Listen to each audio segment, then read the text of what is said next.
Chapter 9. The Unsatisfying Apple. But Anastasia, I queried, if everything was so good in the beginning, then what happened afterward? Why are there wars on the earth today, and why are people starving? We have thievery, bandits, suicides, prisons, too many unhappy families, too many orphans. Where have all our loving Eves disappeared to? Where is God, who promised that we would all live eternally in love? And I just remembered what it says about this in the Bible. God has expelled man from paradise for picking and tasting the fruit of the forbidden tree, and he even stationed a guard at the gates so as to stop the violators from getting back into paradise. Vladimir, God never expelled man from paradise. Yes, he did. I read about it. He even cursed man over this. He told Eve she was a sinner and would bring forth children in sorrow, and Adam would have to earn his living by the sweat of his brow. And that's what's come to pass with us today. Vladimir, reason it out for yourself.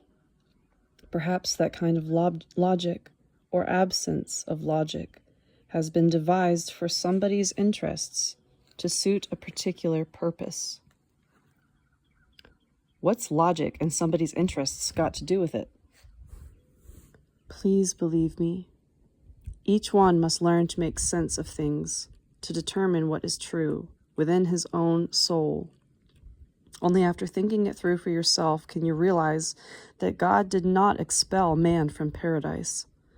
God remains a loving Father right up to this very moment.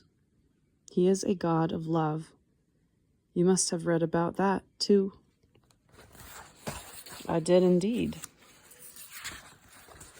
So where is the logic, then? You will agree that a loving parent would never expel his child from his home. Loving parents, even if it means suffering, deprivation themselves, will forgive their children any transgressions they have committed. And God is not indifferent to all the sufferings of people, the sufferings of his children. Whether he is or not, I don't know. But the one thing everybody knows, he doesn't do anything about them. What are you saying, Vladimir? Of course, he will tolerate this distress too from his son, man. But how long can man go on without full appreciation of his Father? How long can he go on not seeing or feeling his love? What are you so concerned about all of a sudden? Be more specific. Where are these manifestations today of the divine love for us? Where do we look for them? The next time you are in the city, take a close look around you. The living carpet of marvelous grass has been paved over with lifeless asphalt. All around are harmful masses of concrete called housing. Cars scurry around in between them, emitting deadly fumes. But even amidst the stone masses, finding even the tiniest of islands, grass and flowers still sprout forth, God's creations. And through the rustle of leaves and the song of the birds, he is still calling out to his daughters and sons to reconsider everything that is happening and return to paradise. The glow of love emanating from the earth keeps on getting smaller. And for a long time now, the sun's reflection should have been decreasing too. But he, with his energy, is constantly intensifying the life-giving power of even the sun's rays. Just as before, he loves his daughters and his sons. He waits, trusting and dreaming that one day man will wake at dawn and suddenly regain his conscious awareness, and that this conscious awareness will restore the earth to its original, pristine blossoming. But how did everything on the earth come to go against God's dreams, and for some reason last all these thousands of years, maybe millions of years? How could he keep waiting and trusting for such a long time? Time does not exist for God. As with any loving parent, he never loses faith. And it is thanks to that faith that all of us are living right now. And we ourselves arrange our lives as we see fit, using the freedom granted to us by the Father. But people did not all of a sudden decide to follow the option of a path leading nowhere. If not all of a sudden, then how? What does it mean, that phrase, Adam's apple? Back then, just as now, the universe was filled with a multitude of living energies.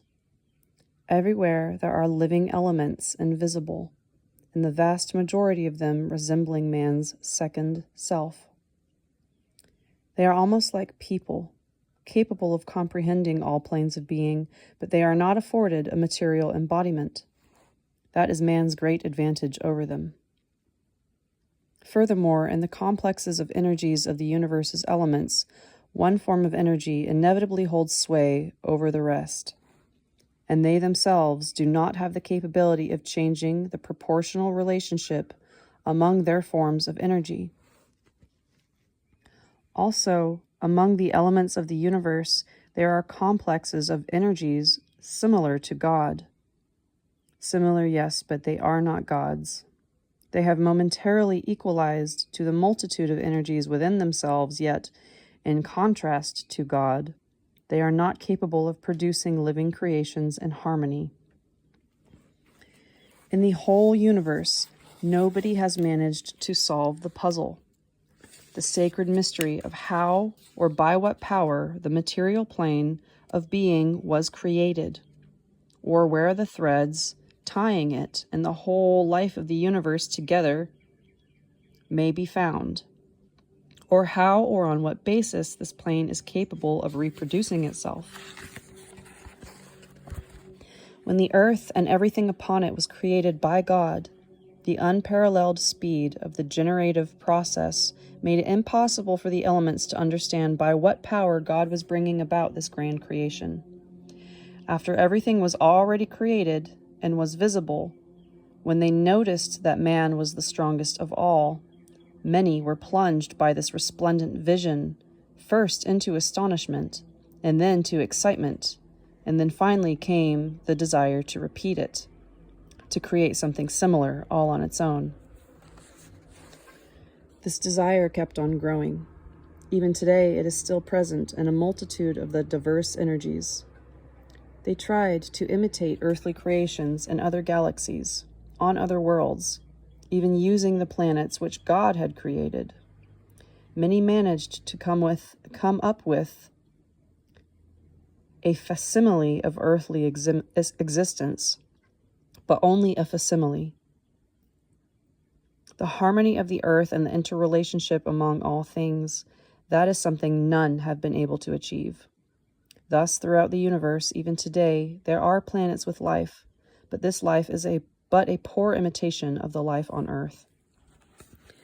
When all these attempts, not only to produce a better creation, but to even repeat an existing one, the existing one, failed, and God did not reveal his secret, then many of these elements began turning to man for help. It was clear to them that if man was God's creation, if man was God's beloved, then a loving parent could not possibly withhold anything from him. On the contrary, God must have offered great opportunities to man, his son. And the elements of the universe started to turn to man. In fact, they strive to do so even today. You know, there are people today who claim that someone invisible is communicating with them from the universe, calling itself mind and the power of good. Back then, too, right at the beginning, they appealed to man with requests and exhortations, demanding to know, though hiding their true motives under various guises, demanding to know by what power the earth was formed, along with everything existing upon it, and how man was created to be so great. They wanted to know from what he was fashioned. But man gave an answer to none of them. He did not know the answer to the question himself. nor does he know it today. But he became more and more interested in the question and began demanding answers from God. Not only did God decline to answer, he tried to inculcate a better understanding in man, asking him to erase the question from his thinking. I ask you, my son, to create. You have been given the power to create in the space on earth as well as on other worlds. What you think up in your dream will be turned into reality. You need not doubt. Only one thing do I ask of you. Do not try to figure out how, by what power, it all comes about. What I don't understand, Anastasia, is why God would not want to divulge the specifics of his creation even to man, his son. I can only guess, no more, Anastasia replied. In not responding to this question even to his son, God might have been trying to protect him from disaster, even deflecting a universal war. I don't see any connection between a refusal to respond and universal war. If ever the secret of creation were to be revealed, then on other planets in the universe, other forms of life might arise, equal in power to those on the earth. Two powers might have the desire to test each other. It is possible that such a contest could take place peacefully. It is also possible it could turn out like the other wars on the earth. And that could touch off a war throughout the universe. Indeed, I agreed. It would be better for the specifics of God's creation to remain a secret. Only one of the elements might happen to figure it out on its own, without hints.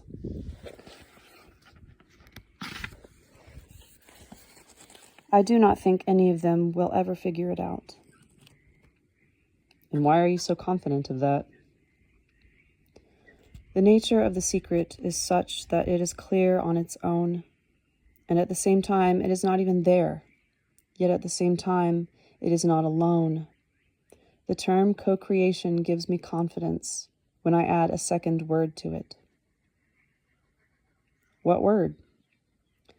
The second word is inspiration. Well, what of it? What can these two words together signify? No, stop. Don't say it. I remember you telling me that thoughts, and that means words too, don't simply disappear into nowhere. They circle around us in space and anyone can catch them. Is that right? Right, it is. And can the elements catch them too? True. Then don't say it. Why give them a hint? Not to worry, Vladimir.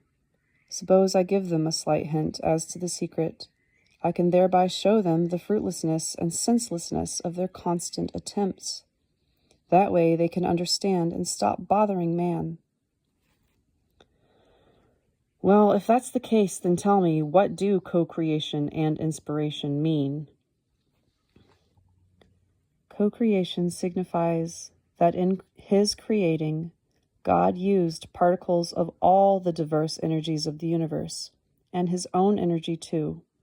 And even if all the elements got together to produce a duplicate of the earth, they would still be missing one particular form of energy, the one that is inherent in God as an idea of his own, the one born in the divine dream alone. Inspiration signifies that the creations were produced through an impulse of inspiration. Who among the great earthly artists and sculptors, after creating their works in an impulse of inspiration, will dare attempt to explain how they held their brush, what they were thinking, or where they were standing?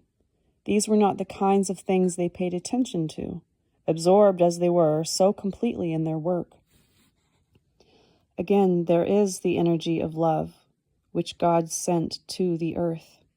It is free, subject to no one, and, preserving its loyalty to God, is in the service of man alone.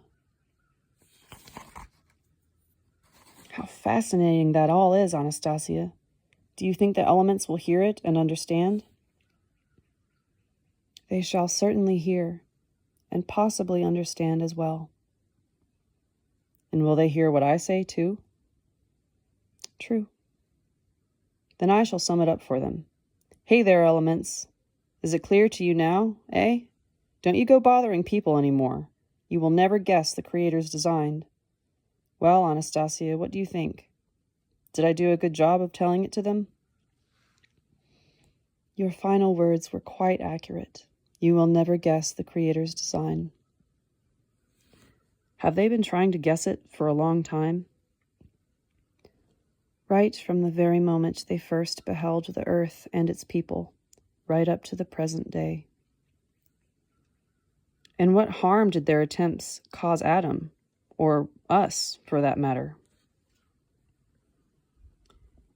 Within Adam and Eve, they aroused feelings of pride and self-conceit. They managed to persuade Adam through a false teaching, saying that to produce something more perfect, it was necessary to break down the existing creation and see what it consisted of, how it worked. They often instructed him to find out how everything was constructed, and then he would be supreme over all. They hoped that when Adam began analyzing God's creations to make sense of their construction and purpose, he would comprehend with his mind their interrelationship among the creations of all different kinds. They would then be able to see the thoughts Adam produced, and from that they could deduce how they could create like God.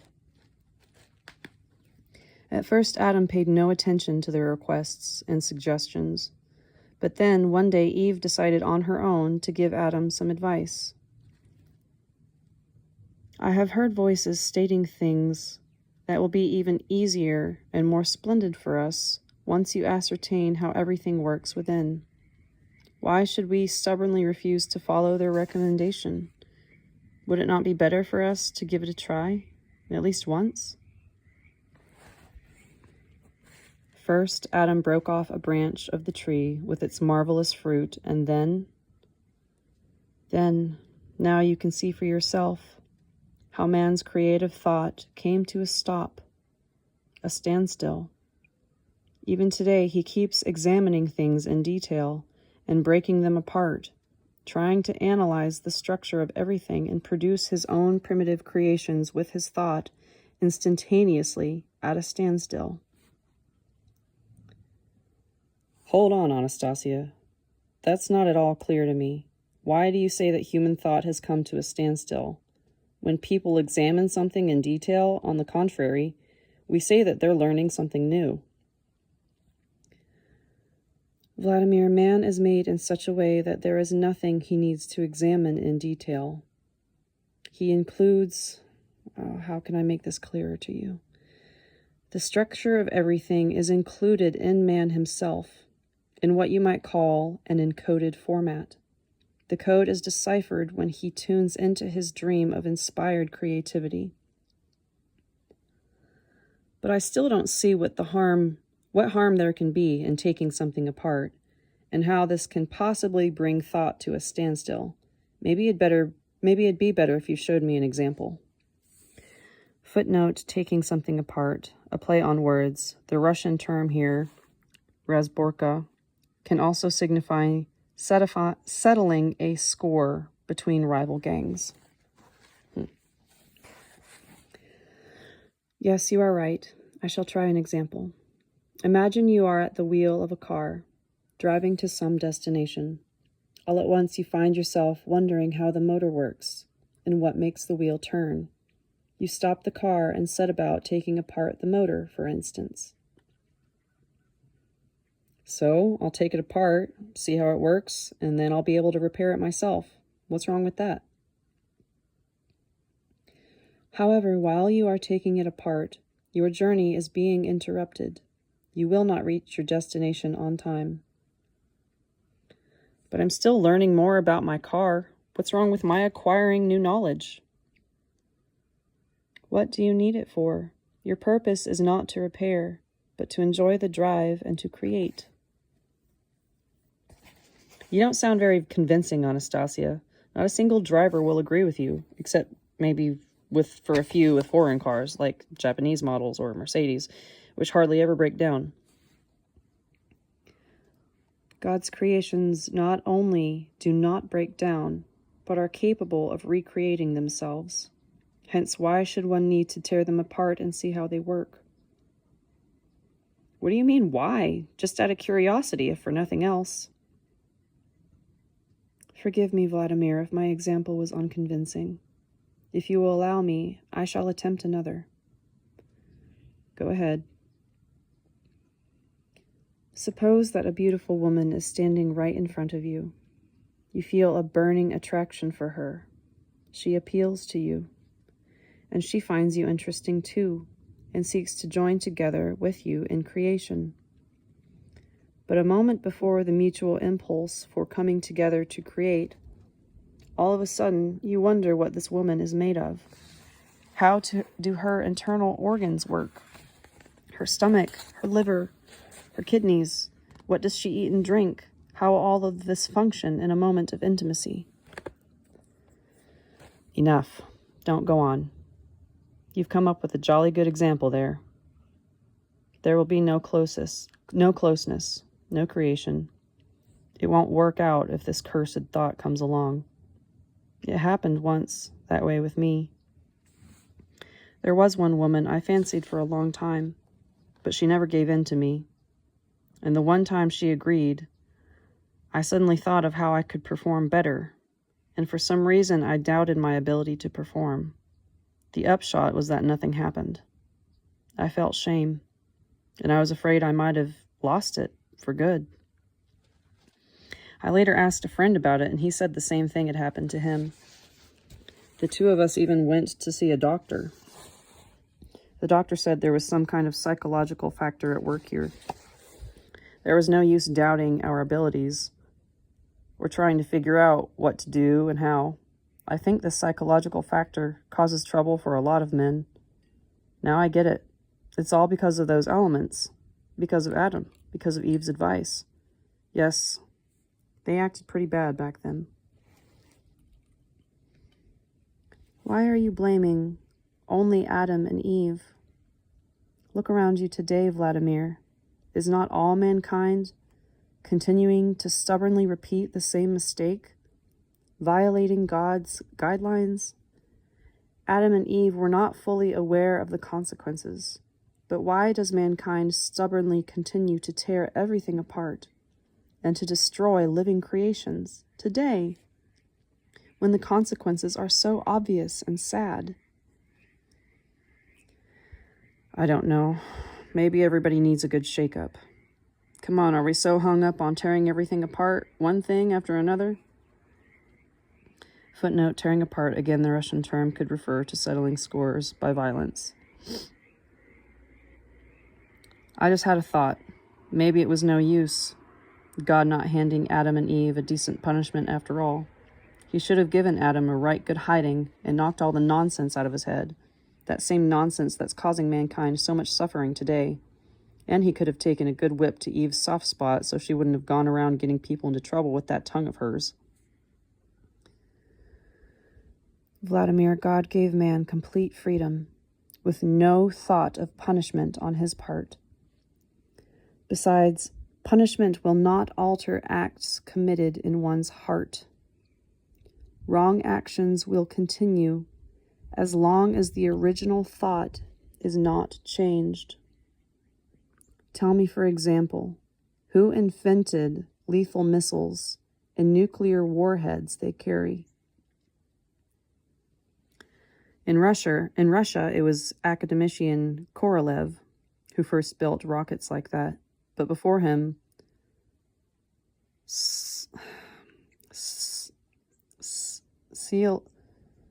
Tsiolkovsky theorized about them. American scientists also tried. In any case, a lot of human minds have been involved in rocket design. A lot of inventors in different countries have been working on it. Footnote, Sergei Pavlovich Korolev, 1907 to 1966, the Soviet scientist responsible for the design of the first artificial Earth satellite, known as Sputnik, or Fellow Traveler, along with a number of rockets, including the spaceships Vostokov and Voskhod, which carried the first cosmonauts into space. Footnote: Konstantin Eduardovich Tsiolkovsky, 1857 to 1935, physicist and mathematician, held to be the father of Soviet science space. He is known, among other things, for his experiments in photosynthesis. He also envisioned human beings colonizing on other planets in various solar systems. Vladimir, there is in fact only one inventor of all rockets and all lethal weapons attached to them. How can there just be one when whole research centers have been working on rocket designs in various countries and keep their achievements secret from one another? That's what the whole arms race is about. Who can produce a weapon best and fastest? This lone inventor takes pleasure in giving out hints to all people that call themselves scientists or inventors, no matter what country they live in.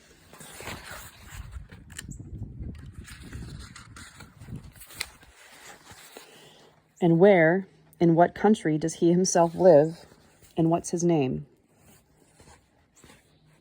Destructive thinking.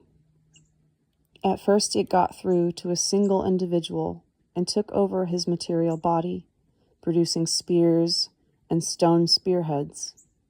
Then it proceeded to come up with arrows and iron arrowheads. But if it knows everything, this destructive thought, why didn't it go for a missile straight off?